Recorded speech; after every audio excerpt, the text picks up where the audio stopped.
इस सेक्शन में हम डील करेंगे कि मॉडर्न हिस्ट्री के क्वेश्चन को हमें कैसे अप्रोच करना है। तो जिस तरीके से हमने एंशिएंट एंड मेडिवल के बारे में देखा वैसे ही हम देखेंगे यहाँ पे मॉडर्न हिस्ट्री के बारे में। अगर बात करें मॉडर्न हिस्ट्री की इम्पोर्टेंस की तो आप देखेंगे कि बाकी सेक्शंस के मुकाबले जो और भी सेक्शंस हैं आपको हिस्ट्री के, उसमें से मॉडर्न हिस्ट्री के क्वेश्चन जो हैं नॉर्मली ज़्यादा पूछे जाते हैं ऑन एन एवरेज। किसी साल कम या ज़्यादा हो सकता है बट नॉर्मली ये ज़्यादा रहता है।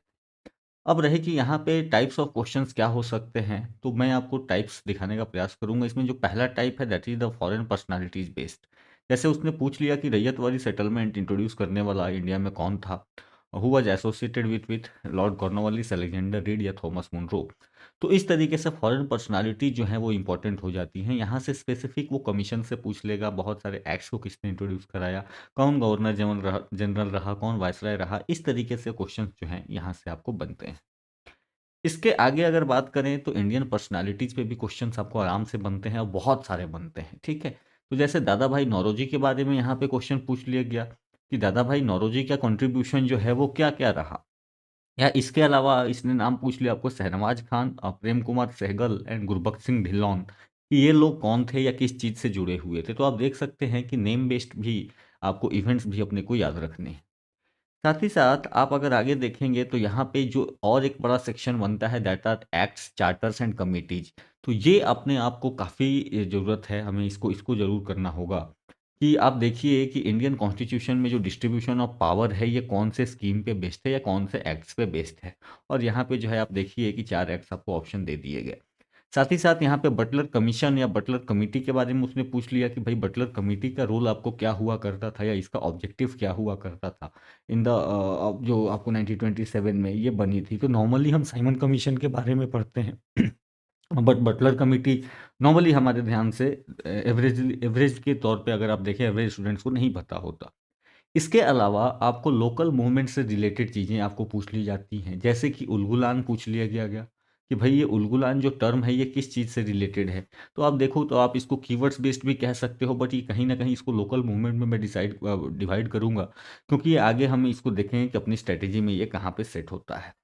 इसके अलावा आपको क्रोनोलॉजी तो हमेशा हिस्ट्री का जो है अनसेपरेबल पार्ट है, बिना क्रोनोलॉजी के हिस्ट्री हो ही नहीं सकती।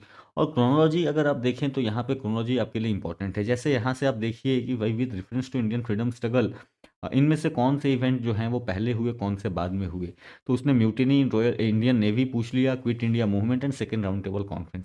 तो ये अगर आपको बेसिक आइडिया भी है हिस्ट्री का, आपने नॉर्मली भी पढ़ा हुआ है, जस्ट ब्रीफ में भी पढ़ा है, तो you can easily answer this question. इसी के तरीके से आप देख सकते हो कि क्विट इंडिया मूवमेंट जो है ये किसके बाद लॉन्च हुआ था या क्या किस चीज़ का रिस्पांस था ये। तो हिस्ट्री जो है एक सीक्वेंस ऑफ इवेंट्स के तौर पे जब हम देखते हैं तो एक सीक्वेंस किसके बाद क्या हुआ, तो इस तरीके से ये क्विट इंडिया मूवमेंट यहाँ से आपको क्वेश्चन बना लिया गया। तो आप देखिए कि क्रोनोलॉजी भी जो है इस तरीके से इंपॉर्टेंट बनती है। साथ ही साथ एक और सेक्शन जो है जहाँ से क्वेश्चंस बनाए जाते हैं तो that are organisation. Now you can refer to the question कि which of the following parties were established by doctor B R Ambedkar. और यहाँ पे जो है 3 पार्टीज के नाम दे दिए गए और आपको बताना है कि ये कौन सा बी आर अम्बेडकर ने बनाया था। तो बी आर अम्बेडकर को हटा के यहाँ पे कोई भी नाम हो जाएगा और उसमें 2-3 पार्टी चेंज कर दी जाएगी और वहाँ से क्वेश्चन आपको आसानी से बनाए जा सकते हैं। इसके अलावा सत्यशोधक समाज जो है इसका मेन पर्पस क्या हुआ करता था, ठीक है? या ये इसने कहाँ पे क्या चलाया? तो अगर आपको ना भी पता हो कि इसका पर्पस क्या हुआ करता था, अगर आपको सिंपली याद भी रहे कि सत्यशोधक समाज ये किस चीज़ से रिलेटेड था, तो आप इसको या जो है किस रीजन में ये एक्टिव था, तो वहाँ से भी आप क्वेश्चन जो हैं वो निकाल ले जाएँगे। तो इस तरीके से हम जब भी पढ़ेंगे तो हमें इन चीज़ों को फोकस करके पढ़ना होगा। अब बात है कि पढ़ें क्या, कैसे पढ़ें? तो सबसे पहले मॉडर्न हिस्ट्री क्योंकि इम्पोर्टेंस ज़्यादा है तो इस पे एफर्ट भी अपने को ज़्यादा देना पड़ेगा।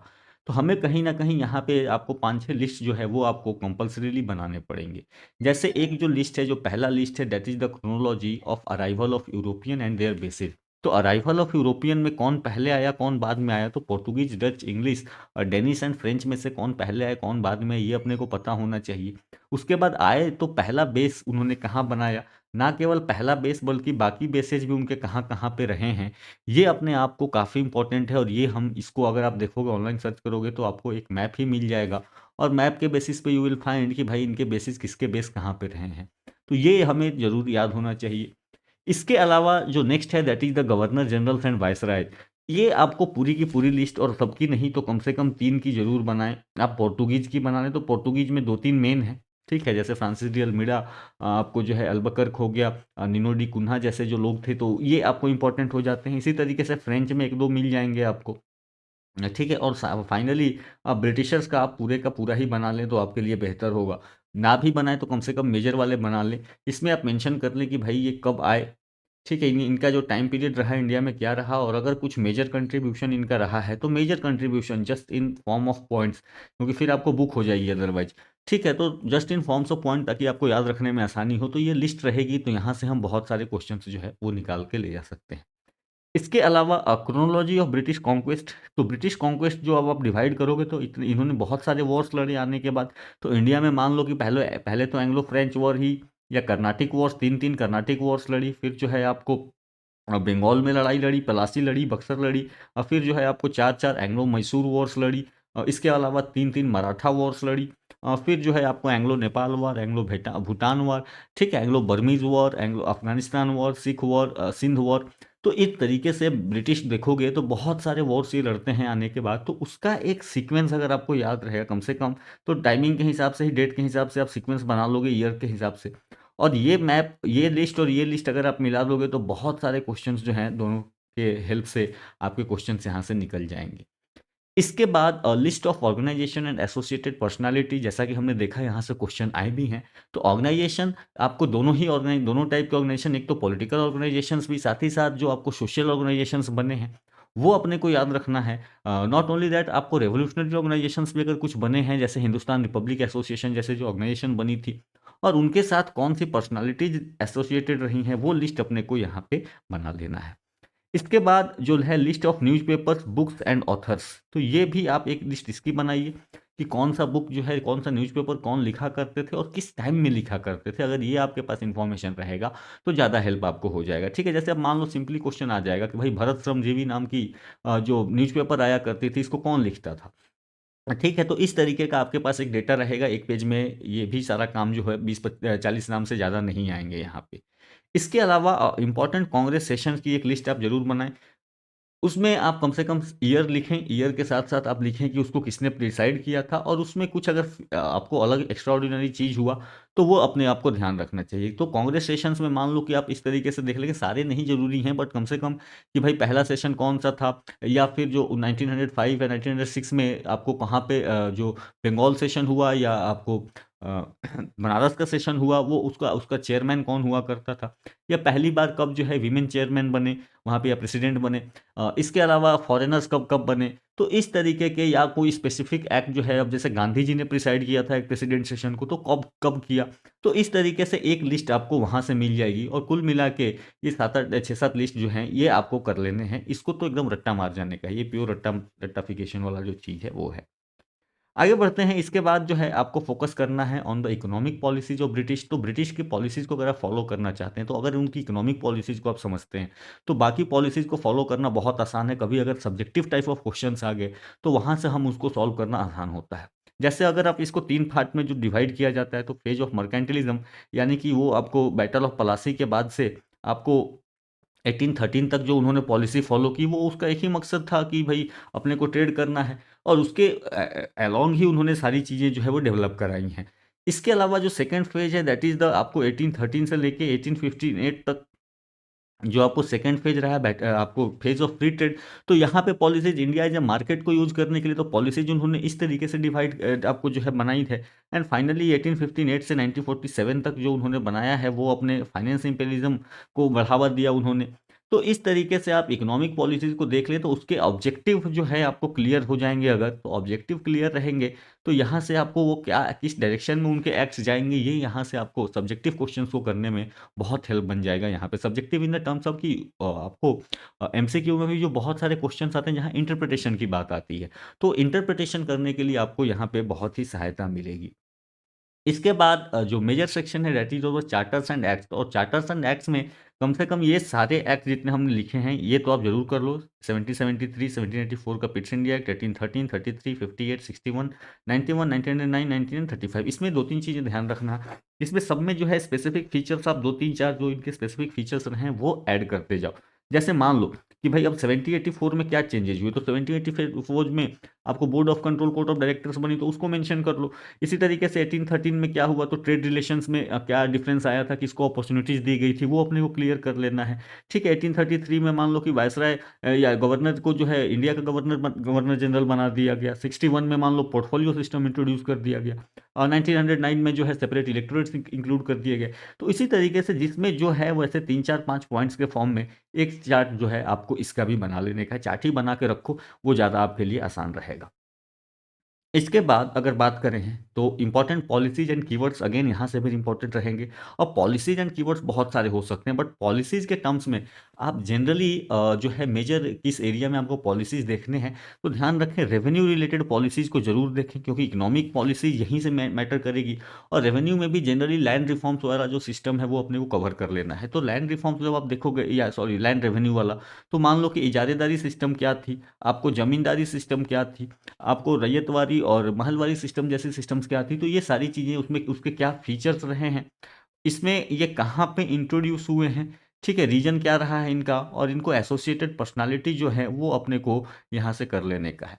सिमिलरली एजुकेशन रिलेटेड आपको जो है कमिटी जो बनी थी, मान लो कि हंटर कमेटी कब बनी, हार्टोग कमेटी कब बनी, सर्जेंट प्लान ऑफ एजुकेशन कैसा है, तो यहाँ से जस्ट कमेटी और किस सीक्वेंस में बने थे वो आपको यहाँ से कर लेने हैं। सिमिलरली प्रेस रिलेटेड तो ज़्यादा नहीं देखने का है, 2 3 देख लोगे कि वर्नाकुलर प्रेस एक्ट क्या था, 1910 वाला एक्ट क्या था, तो इस तरीके से यहाँ से हो जाएगा। सिविल सर्विसेज में भी यही आपको 2 3 कमीशंस देख लेने हैं कि स्लिंगटन कमीशन क्या हुआ करता था, ली कमीशन क्या हुआ करता था, तो इस तरीके के कमीशंस आपने को देख लेना है। और सिमिलरली फेमाइन रिलेटेड जो है स्ट्रेची कमीशन वगैरह जो कमीशन थे ये किस तरीके से बने थे। उसके अलावा एडमिनिस्ट्रेशन रिलेटेड कुछ चेंजेज हुए हैं क्या, तो एडमिनिस्ट्रेशन जैसे बटलर हमने देखा तो बटलर स्टेट्स कमीशन बनी थी। इसी तरीके से आपके आरबीआई को लेकर के कमीशन बनाई गई थी। तो ये जो कमीशंस हैं वो अपने को देख लेने हैं, और इसमें जो है जो फेमस पर्सन रहे हैं वो देख लीजिए। तो that that will be your, यहाँ से आपका काम जो है वो हो जाएगा। इसके बाद रिवॉल्ट्स की बात करते हैं, तो थ्रू आउट जो है मूवमेंट में रिवॉल्ट्स चलते रहे हैं, और इसको आप 3 पार्ट में डिवाइड करके पढ़ सकते हो। One is the pre 1857 regional revolts, 1857 revolt and post 1857 revolt. अब जो है यहाँ पे इन दो की अगर बात करें तो प्री 87 और पोस्ट 1857 में ये बहुत सारे रिवॉल्ट्स हुए हैं यहाँ पे। अब इनको आपको एक लिस्ट बनाओ यहाँ पे भी, और इन लिस्ट में आप चाहो तो इसको डिवाइड कर सकते हो on the basis of location और द बेसिस ऑफ टाइप। जैसे अगर लोकेशन के बेसिस पे डिवाइड करना चाहो तो लिख सकते हो कि भाई ईस्टर्न इंडिया में कौन से हुए, वेस्टर्न में कौन से हुए, नदर्न में या सदर्न में कौन कौन से हुए, और उसको सीक्वेंस वाइज क्रोनोलॉजी वाइज जो है आप याद कर लोगे। याद भी बहुत ज़्यादा नहीं करना है, रीजन आपको जो है रिवोल्ट का अगर कुछ स्पेशल नाम है तो नेम याद रखना है, उससे इंपॉर्टेंट रिलेटेड एसोसिएटेड पर्सनालिटीज अगर कोई हैं तो वो अपने को याद कर लेना है। अब जैसे मान लो सिंपली क्वेश्चन पूछ दिया कि भाई चक्रा बिश्नोई नाम के जो थे वो किस चीज़ से रिलेटेड थे, वो किस विद्रोह से रिलेटेड थे, या अलूरी सीतारमन राजू थे तो वो किस विद्रोह से रिलेटेड थे। तो इस तरीके से अपने वो क्वेश्चन जो है यहाँ पे बन जाएगा। या दूसरा जो है आप टाइप्स के बेसिस पे कि ये फार्मर रिवोल्ट था, आपको ट्राइबल रिवोल्ट था, आपको जो है ये डायनेस्टीज बेस्ड या सिविल रिवोल्ट जिसको हम कहते हैं सिविलियन रिवोल्ट था। तो इस तरीके से जो रिवोल्ट्स हैं वो अपने को यहाँ से भी देख लेना, वहाँ पे भी वही फॉलो करना है, आपको क्रोनोलॉजी बेस्ड ही फॉलो करना है। इसके अलावा 1857 का रिवोल्ट, इसमें आप तो एरियाज देख लीजिए, और एरियाज में कौन जो है वो किस एरिया में हुआ करता था, तो यहाँ से आपका काम जो है वो निकल जाएगा। तो एरियाज के टर्म्स में अगर आप देखोगे तो मान लो कि अब बीर कुंवर सिंह किस रीजन में हुआ करते थे, बेगम हजरत महल किस रीजन में थी, तो ये आपको यहाँ से बाकी इसमें बहुत ज़्यादा करने का नहीं है। इसके आगे अब बात करें सोशियो रिलीजियस रिफॉर्म मूवमेंट्स, ये आपको इंपॉर्टेंट सेक्शन बनेगा, और यहाँ से आपको याद रखना है इंपॉर्टेंट ऑर्गेनाइजेशन, इनके ideas and field of work क्या हुए, पब्लिकेशन, एसोसिएटेड पर्सनालिटीज। तो इस तरीके से आप यहाँ पे फिर से लिस्ट बनाएंगे, और लिस्ट में जो है आप मान लो कि ऑर्गेनाइजेशन यहाँ पे लिखा, इनके बेसिक आइडियाज क्या हुए, इनके स्पेशल अगर कोई बुक्स या न्यूज़पेपर ये पब्लिश करते थे तो, एंड पर्सनालिटीज कौन से थे। तो जैसे मान लो कि ब्रह्मो समाज आ गया, तो ब्रह्मो समाज में अब इनके आइडियाज़ क्या थे लेकर के, कि कर्मा के या गॉड को लेकर के इनके आइडिया क्या हुआ करते थे, मूर्ति पूजा को लेकर क्या हुआ करते थे, स्पेसिफिक बुक्स कोई अगर ब्रह्मो समाज या डायरेक्टली राजा राम मोहन रॉय जी से जुड़े हुए थे, या फिर केशव चंद्र सेन जुड़े हुए थे, देवेंद्रनाथ टैगोर जुड़े हुए थे, तो इनके क्या पब्लिकेशन या बुक्स रहे हैं वो हम देख लेंगे। इसको भी आप चाहो तो डिवाइड कर सकते हो कि भाई हिंदू सोसाइटी में कौन से रिलीजन बने, आपको जो है इस्लामिक या मुस्लिम सोसाइटी में कौन से रिलीजन बने, ठीक है, या फिर आपको सिख में कौन सा मूवमेंट हुआ, तो जैसे सिंह सभा मूवमेंट हुआ उनसे कौन जुड़ा था, उनका मेन पर्पस क्या था। तो इतना करके एक लिस्ट जो अगेन कीवर्ड्स के फॉर्म में आप इसको भी बना लोगे तो यहाँ से भी आपके क्वेश्चंस जो हैं वो निकलेंगे। आगे बढ़ते हुए आपको नेशनल मूवमेंट आफ्टर 1885, अब जो है यहाँ से आपको 2 स्ट्रीम में पढ़ाई करनी होगी। एक तो एक जो प्रॉपरली आपका नेशनल मूवमेंट चल रहा था, जो पॉलिटिकल मूवमेंट चल रहा था, और दूसरा जो आपका रेवोल्यूशनरी एक्ट हो रहे थे। तो 2 स्ट्रीम में यहाँ से आगे आप पढ़ोगे। दोनों को पढ़ने का तरीका जो है वो अलग-अलग होगा। नेशनल मूवमेंट आफ्टर 1885 जब पढ़ोगे तो इसमें से मेजर मूवमेंट्स आपको क्या पढ़ने हैं, तो आपको स्वदेशी स्वदेशी मूवमेंट, पार्टीशन ऑफ बंगाल वाला किस्सा, होम रूल, आपको रॉलेट एंड खिलाफत एक्ट वाला जो आपको नॉन कॉपरेशन मूवमेंट हुआ, साइमन कमीशन के खिलाफ जो मूवमेंट होता है, civil disobedience movement, quit India movement. तो इसमें आपको क्या पढ़ना है, इसमें पढ़ना है ज्योग्राफिकल स्प्रेड, कहाँ पे ये मूवमेंट जो है वो ज़्यादा थे, मेजर डिमांड्स इनकी क्या रही हैं, इनमें मेथड्स क्या यूज हुए। तो नॉर्मली स्ट्राइक्स, बंद हड़ताल, बाइकआउट जैसी जो चीज़ें यूज होती थी तो वो क्या हुआ करती थी। अब पार्टिसिपेशन किसका किसका रहा, किस सेक्शन वाइज पार्टिसिपेशन क्या रहा, कि हिंदू का क्या रहा, मुस्लिम का क्या रहा, वीमेन पार्टिसिपेशन रहा कि नहीं रहा, स्टूडेंट्स का पार्टिसिपेशन क्या रहा, ठीक है, आपको वर्कर्स का पार्टिसिपेशन क्या रहा, तो ये नॉर्मली, और आउटकम उसका क्या रहा। तो इस फॉर्म में आप नेशनल मूवमेंट आफ्टर 1885 को पढ़ेंगे। इससे आगे बात करते हैं रेवोल्यूशनरी मूवमेंट्स की। तो रेवोल्यूशनरी नेशनलिज्म में आप देखो कि यहाँ से आप आपको यहाँ पे आपको बहुत डिटेल नहीं पढ़ना है। तो आप यहाँ से भी वही काम करोगे, लिस्ट बनाओगे कि कौन कौन से मूवमेंट हुए, आपको एसोसिएटेड पर्सनालिटीज कौन सी रही, इनके जो है फेमस कोई इवेंट रहा तो इवेंट कौन से रहा, ठीक है। मूवमेंट या इवेंट आप यहाँ पे भी लिख सकते हो। अब जैसे मान लो कि कोई ऑर्गेनाइजेशन बना तो ऑर्गेनाइजेशन आप लिख सकते हो। जैसे कि मान लो कि आपसे पूछ लिया कि भाई दिल्ली कॉन्स्पिरेसी केस जो है किससे रिलेटेड है, तो ये आपको पता होनी चाहिए कि भाई ये कब चला था, ठीक है। या आपको हिंदुस्तान सोशलिस्ट रिपब्लिक एसोसिएशन का के साथ कौन कौन लोग जुड़े हुए थे, तो यहाँ से आपको क्वेश्चन जो है निकलनी चाहिए। गदर रेवोल्यूशन से कौन जुड़े हुए थे, तो इस तरीके से आपको कर लेने का है। अगर उनमें कोई बुक्स एंड न्यूज़पेपर भी लिखी हैं तो वो भी अपने को कर लेना है। अब ध्यान रखना, यहाँ पे नॉर्मली जो है हिस्ट्री में आप देखोगे कि जितने देर में आपको पॉलिटिकल मूवमेंट्स चलते रहते हैं उस टाइम में रेवोल्यूशनरी मूवमेंट शांत रहते हैं। तो नॉर्मली आप देखोगे कि फ्रॉम 1905 बंगाल में स्वदेशी चल रहा था और वहाँ से लेकर के सूरत स्प्लिट तक यहाँ पे कोई मूवमेंट नहीं रहेगा रेवोल्यूशनरी।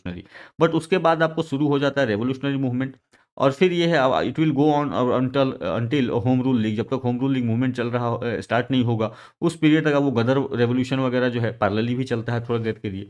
फिर आपको जो है रेवोल्यूशनरी मूवमेंट थोड़ा देर शांत रहेगी अंटिल जब आपका खिलाफत एंड नॉन कॉपरेशन मूवमेंट चल रहा होगा, एंड उसके बाद फिर से ये शुरू हो जाएगा।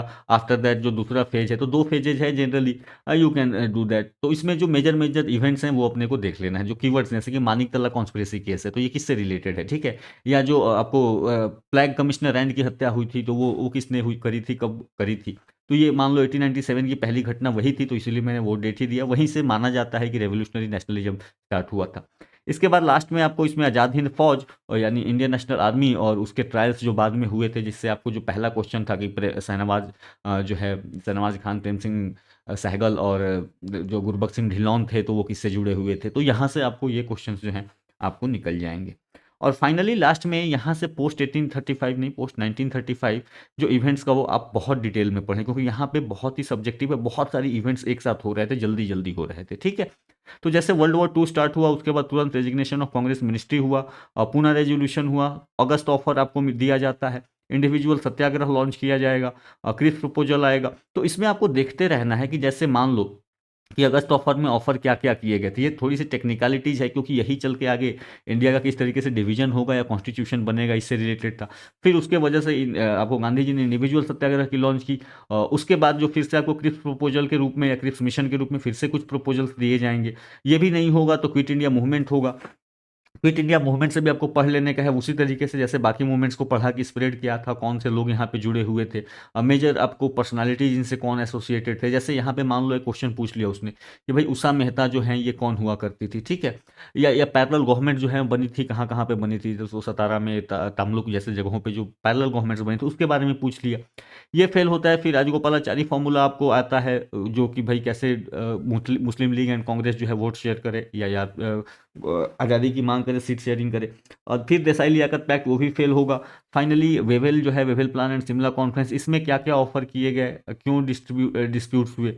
एट लास्ट जो है कैबिनेट मिशन प्लान आएगा। फिर इसमें जो है किस तरीके से स्टेट्स को डिफरेंट ग्रुप्स में डिवाइड किया गया था, क्या अरेंजमेंट था उसका। उसके बाद एटलीस्ट का अनाउंसमेंट ब्रीफ में कि कितने दिन का उसने टाइम दिया। और फाइनली माउंट बैटन प्लान जो डिवीजन का या पार्टीशन का प्लान था वो किस तरीके से आपको आता है। And at last the Indian independence act ही आ जाएगा और यहाँ पे फिर जो है आपकी कहानी इंडिया को फ्रीडम मिल जाएगी। तो ये अपने को इसको इसको काफ़ी डिटेल में, क्योंकि एक के बाद एक चीज़ें हो रही हैं, एक जो है तो उसको डिटेल में देखना है, और फाइनली पोस्ट इंडिपेंडेंस अगर आप करना चाहो तो कर लोगे। इसमें से मेजरली जो है 3-4 चीज़ों को आप देख लेना कि भाई कश्मीर का इशू क्या था, आपको हैदराबाद में क्या हुआ, जूनागढ़ में क्या हुआ, और उसके अलावा जो है तो ये मेजरली इतने ही देखने हैं अपने को, या चाहो तो इसमें ट्रैवनकोर एंड भोपाल को भी ऐड कर सकते हो। तो ये मेजर जो है इनको देख लेना, इसमें भी बहुत डिटेल में नहीं जाना है। इससे अगर एसोसिएटेड कि इसको कैसे जो है इंडिया में फिर आपको विलय किया जाता है, ठीक है, जैसे अब हैदराबाद में पुलिस एक्शन से किया गया, जूनागढ़ में रेफरेंडम हुआ, और ट्रैवनकोर में जो है वहाँ के लोगों ने ही विद्रोह कर दिया। तो इस तरीके से अपने को कर लेना है। सो इतना आप कर लोगे तो जो है हिस्ट्री के मेजर पोर्शंस आपको कवर हो जाएंगे। एंड दिस वाज ऑल जो है हिस्ट्री को आपको पढ़ने का, मॉडर्न हिस्ट्री को कैसे पढ़ना है। So this was all that we need to know. So I hope कि आपको जो है चीज़ें समझ में आई होगी। So keep studying, have a good day and thank you.